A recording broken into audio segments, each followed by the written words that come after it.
अल्पसंख्यक समुदाय के वोट नहीं देते नीतीश कुमार, वोट नहीं देते हैं। ये सब गलत फहमी में मत रहिएगा, मुगालते में हम लोग नहीं है कि अब देते हैं, पहले नहीं देते थे। बिहार के मुजफ्फरपुर के लंगट सिंह कॉलेज परिसर में आयोजित जदयू कार्यकर्ता सम्मेलन में शामिल होने पहुंचे थे केंद्रीय मंत्री और जदयू के कद्दावर नेता राजीव रंजन उर्फ ललन सिंह ने मंच से बोलते हुए अल्पसंख्यक समाज को लेकर एक बड़ा बयान दे दिया। ललन सिंह ने सीधे तौर पर यह कहा कि अल्पसंख्यक समाज के लोग जदयू को वोट नहीं देते हैं। वो बयान भी आपको सुनाएंगे, लेकिन इस बयान के क्या मतलब है पहले आप वो समझिए। केंद्रीय मंत्री ललन सिंह ने मंच से बोलते हुए कहा कि बिहार में लालू राबड़ी जी के राज में अल्पसंख्यक की क्या स्थिति थी।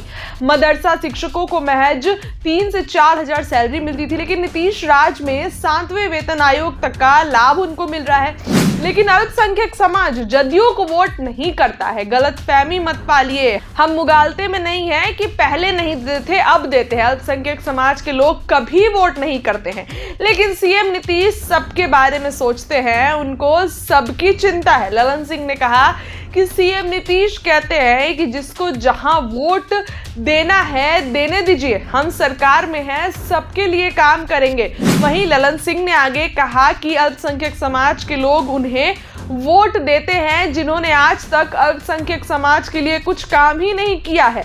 ललन सिंह ने यह भी कहा कि अति पिछड़ा वर्ग के लोग को कहा कि सीएम नीतीश ने अति पिछड़ा वर्ग को जोड़ने का काम किया। इसके साथ ही आज कुछ लोग आपको जाति में बांटने की कोशिश करते हैं, तो उन लोगों से सावधान रहिए। अब ऐसे में ललन सिंह के इस बयान के कई मायने निकाले जा रहे हैं। दरअसल बिहार में जदयू का बीजेपी के साथ गठबंधन है और हाल में झारखंड और महाराष्ट्र चुनाव में बीजेपी ने जिस तरह हिंदुत्व के नाम वोट मांगे हैं, उससे साफ पता चलता है कि आगामी विधानसभा चुनाव में भी बीजेपी इसी एजेंडे पर चुनाव में उतरेगी। अब ऐसे में बीजेपी की बड़ी सहयोगी जदयू भी मान चुकी है। एनडीए के इस एजेंडे के साथ उन्हें अल्पसंख्यकों का वोट मिलने ही की कम संभावना है।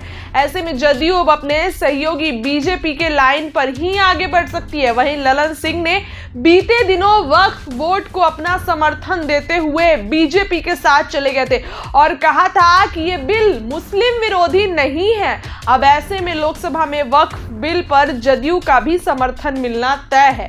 नीतीश जहां एक तरफ मुस्लिमों का बड़ा संगठन को साधने की कोशिश करते हैं, आए दिन उन्हें ये आश्वासन दिलाते हैं कि हमको आपकी चिंता है, वक्फ बोर्ड के समर्थन में नीतीश कुमार नहीं है, तो एक तरफ ललन सिंह गैर बयान क्यों देते हैं, ऐसा बयान क्यों देते हैं जो पार्टी से अलग हो। अब इस बयान से क्या मुस्लिम जो वोट बैंक है उस पर क्या असर पड़ेगा, नीतीश कुमार क्या सोचेंगे, यह भी देखने वाली बात होगी। फिलहाल ललन सिंह के इस बयान को आप चल के सुनिए और आपको क्या लगता है कमेंट में बताइए। बहुत बहुत धन्यवाद। लालू जी के राबड़ी जी के राज में आज मदरसा के शिक्षकों को 7वें वेतन आयोग का पैसा मिलता है। 7वें वेतन आयोग ने जो अनुशंसा किया वो पैसा मिलता है। हालांकि अल्पसंख्यक समुदाय के वोट नहीं देते नीतीश कुमार, वोट नहीं देते हैं। ये सब गलत फहमी में मत रहिएगा, मुगालते में हम लोग नहीं है कि अब देते हैं, पहले नहीं देते थे। अल्पसंख्यक समुदाय के लोग वोट नहीं देते हैं, लेकिन नीतीश कुमार जी का यह सोच है कि कोई वोट हमको दे या मत दे, हम बिहार के लोगों के लिए विकास के लिए प्रतिबद्ध है और इसलिए वो काम करते हैं।